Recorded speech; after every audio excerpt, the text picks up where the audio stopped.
From near-fatal accidents on the course to players suddenly collapsing mid-tournament, these are the scariest moments ever happened in golf. And first, we start with this one. We're heading to the 2025 Memorial Tournament at Muirfield Village. Final round, cameras everywhere, tension already in the air. Jordan Spieth's got himself into a little trouble on the very first hole. He's in the rough, stuck behind some trees. Not a great lie, but you know Spieth, right? He's the guy who somehow turns chaos into magic. Except this time, magic almost turned into a horror show. Jordan steps up, eyes the pin, and decides to go for it. No layup, no hesitation. He rips the club back, launches it, and this ball comes out of the rough like a missile. And I'm not joking when I say it goes directly at the gallery. People duck, people scream. One guy almost eats a Titleist ball for breakfast. Even the commentators freeze before blurting out, "What is he doing?" And Jordan just stands there, hands on hips, like it's nothing. The ball misses a fan's face by inches. Later, Spieth saves par and walks off like it's just another day at the office. But online, golf Twitter is in full meltdown, not just about the shot, but about how close fans were standing to the action. Some people blamed Spieth for even attempting the shot. But let's be honest, that's what pros do. They go for it. The real question is, why were fans standing just feet away in the first place? These days, everyone wants front row access to every swing. But at some point, marshals and tournament officials have to step in. The ropes? Way too close. One more yard, and this whole moment could have ended in a stretcher. At number 14, we've got one of the scariest physical collapses the golf world has ever seen, and one of the gutsiest comebacks to go with it. It's the 2015 US Open at Chambers Bay, and Jason Day is quietly building momentum on a brutally tough course. Then Friday hits. Final hole of his second round, he walks up to the green, and suddenly, he drops. No warning, no stumble, just boom, straight to the ground. He lies there on the grass, motionless, one arm over his eyes. It looks bad, like tournament-ending bad. Medics rush to his side. Fans are frozen. His playing partners stand in silence, unsure what to do. It turns out Jason wasn't just dizzy. He was battling vertigo. Full-blown, can't stand up, room-spinning vertigo. The kind that makes just walking a struggle, let alone playing championship golf. But here comes the craziest part. Everyone expects him to withdraw. How could he possibly keep going? Somehow, he finishes the hole. Somehow, he signs his card, and somehow, he shows up the next day and ties for the lead after round 3. You heard that right. Less than 24 hours after collapsing on live TV, Jason Day comes back and puts himself in position to win a major. His legs are shaky, his head is spinning, but his game? Ice cold. By Sunday, the symptoms finally catch up to him and he fades to a T9 finish. But let's be real. The fact that he even finished the tournament is insane. All right, coming in at number 13. We're going back to the Masters, April 2023. Sure, everyone remembers the battle between Jon Rahm and Brooks Koepka. And yeah, Phil Mickelson turned back the clock and snuck in for a share of second. But you know what most people really remember from that Friday afternoon? 2 giant pine trees nearly flattening the 17th tee. No joke. The wind picks up, patrons are standing around, watching like it's just another day at Augusta. And then, crack! The unmistakable sound of wood snapping.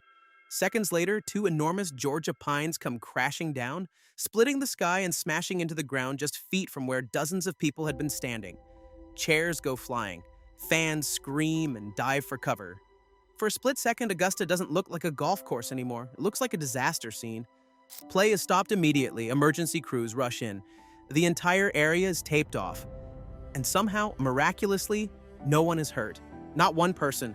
One wrong move, one unlucky step, and this moment could have been fatal. Instead, it became one of the scariest near misses in Masters history.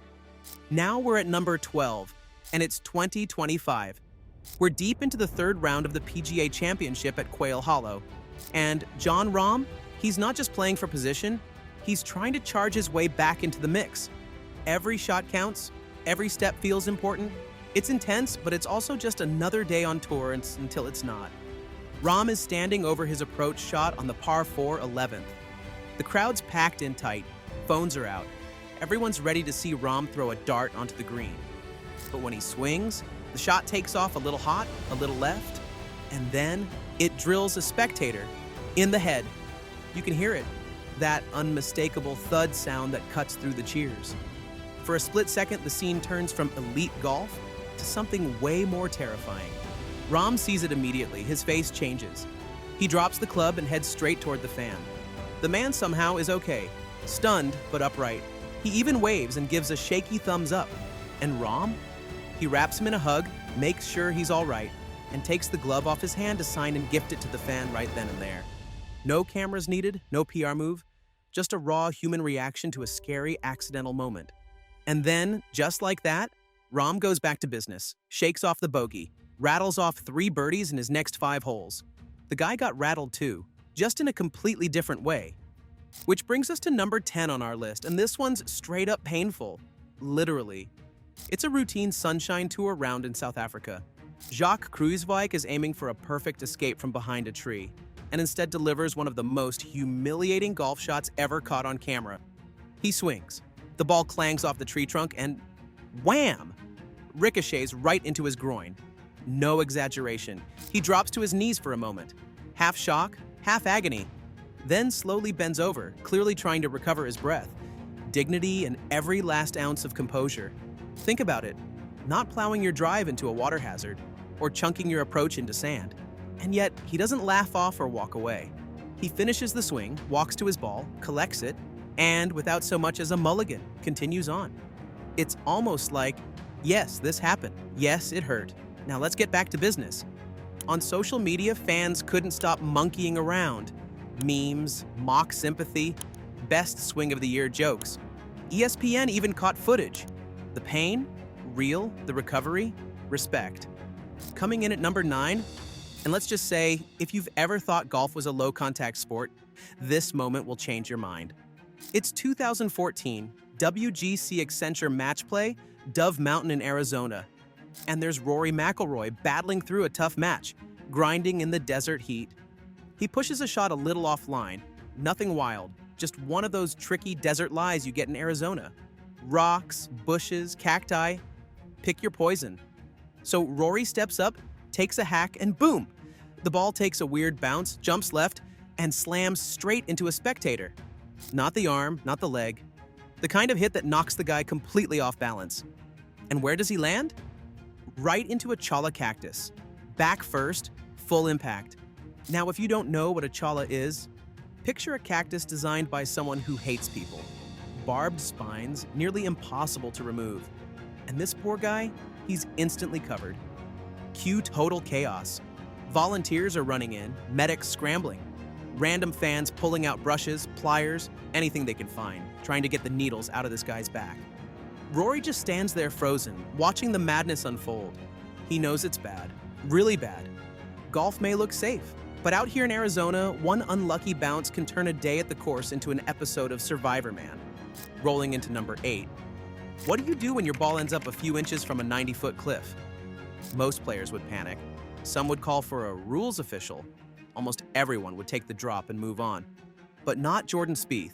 It's 2022 at the AT&T Pebble Beach Pro-Am, one of the most stunning golf courses on earth, and also one of the most dangerous. The 8th hole is already intimidating. Tight fairway, ocean on the right, wind doing its own thing, and Spieth? He yanks his tee shot just a little too far. The ball stops right near the edge. And when we say edge, we mean actual cliff.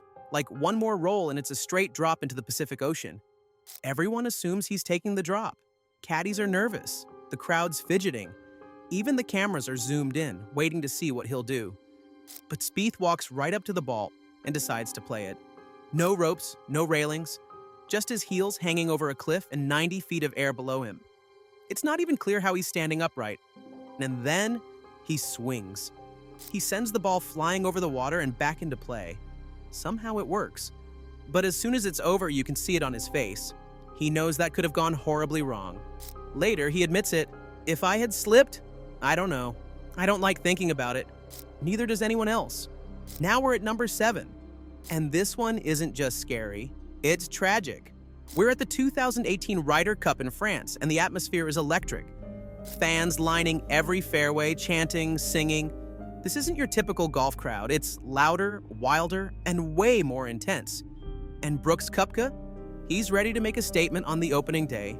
He steps up to the tee on the par 4 6th hole, absolutely unleashes one. Classic Brooks.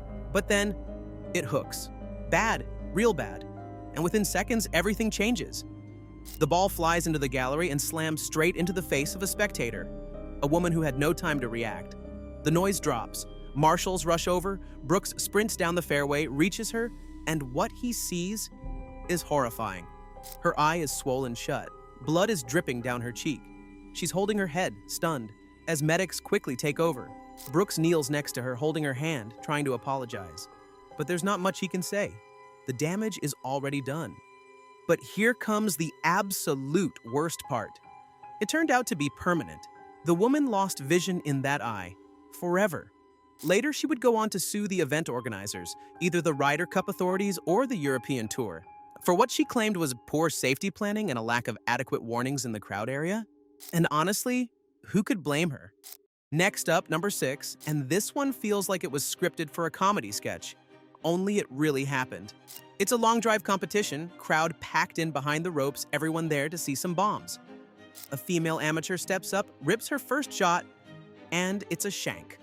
The ball veers wildly into the crowd and smacks an older woman straight to the ground. Gasps. People rush to check on her. But the golfer, she doesn't miss a beat. She tees up another ball. Second swing, boom. And incredibly, she hits the exact same woman again. No joke, same person. 2 swings, 2 direct hits. The crowd is stunned. Someone yells, "Make her cut it out!"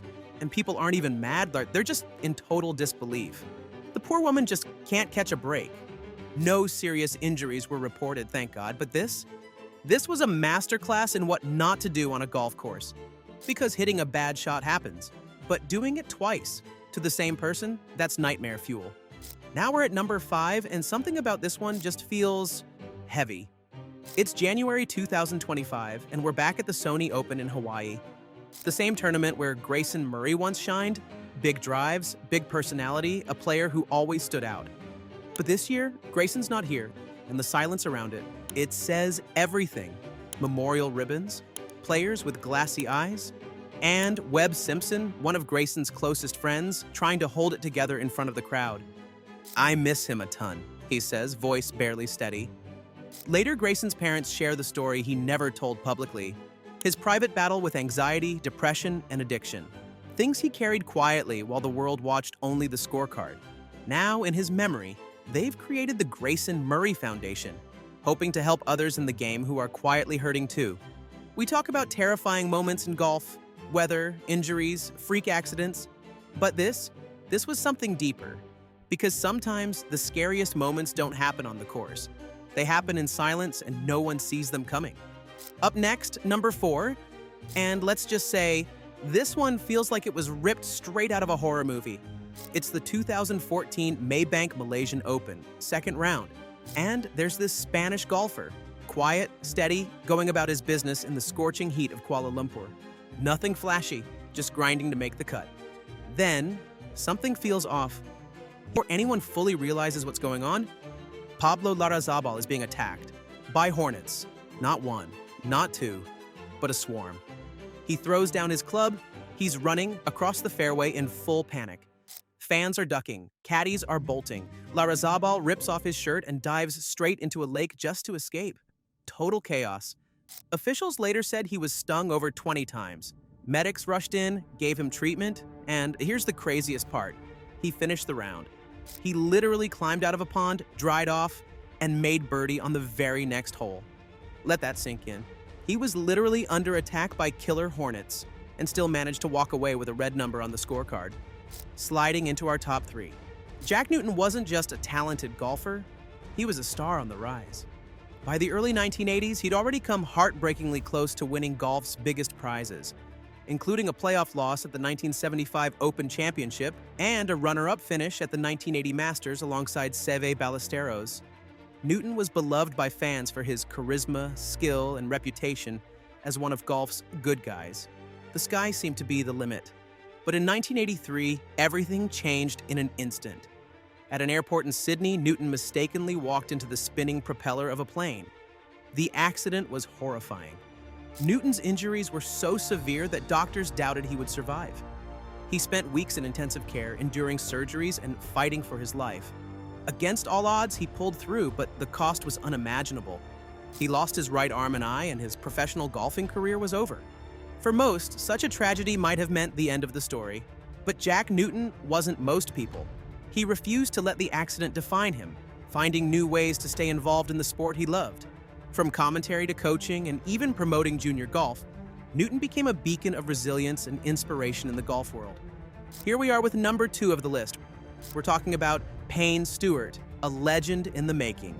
Known for his sharp sense of style, his infectious personality, and his ability to light up the course, Stewart had become one of the most beloved figures in golf. His victory at the 1999 U.S. Open at Pinehurst, clinched with a dramatic 15-foot putt, was a moment of pure magic.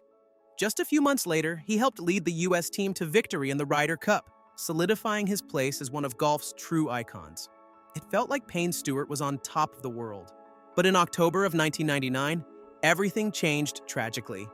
On his way to the season-ending tournament in Houston, Stewart's private plane lost cabin pressure, depriving everyone on board of oxygen. The plane flew on autopilot for hours, until it eventually ran out of fuel and crashed. The news sent shockwaves through the golfing world and beyond. Fans and fellow players were left reeling, struggling to comprehend the sudden loss of someone who had come to embody the joy and passion of the game. Payne Stewart wasn't just a champion, he was a role model, a sportsman who played with respect, heart, and a love for the game that inspired millions. And finally, the big number 1. We're heading back to August 1991 during the PGA Championship at Crooked Stick Golf Club in Carmel, Indiana. The tournament was already gaining steam, mainly because of an unexpected breakout. John Daly, a total unknown at the time, had snuck into the field as the 9th alternate and was suddenly blasting the ball past everybody and turning heads with every hole he played. It felt like something special was happening, but then the weather decided it had other plans. As the opening round rolled on, the skies started to shift. Clouds thickened, the wind picked up, and then the storm hit, fast and fierce. Thunder cracked above the gallery like a cannon. Lightning lit up the sky, players scrambled for shelter, fans dropped to the ground, ducking low, trying to stay safe. And that's when it happened. A bolt of lightning ripped through the course, slicing through the air and striking a spectator, a 39-year-old man named Thomas Weaver from nearby Fishers, Indiana. He collapsed instantly. Onlookers were horrified. Medical staff rushed to him, but it was too late. The strike was fatal. Play was suspended, and for a moment the event hung in limbo. When the storm finally passed, the championship resumed, but the mood had shifted dramatically. John Daly pressed on, his focus unwavering, and went on to achieve his first major victory. But the celebration was subdued, forever overshadowed by the tragic loss that marked that day. Oh, and now that you're still with us, we have another great golf video for you to watch, right in the middle of the screen. Enjoy.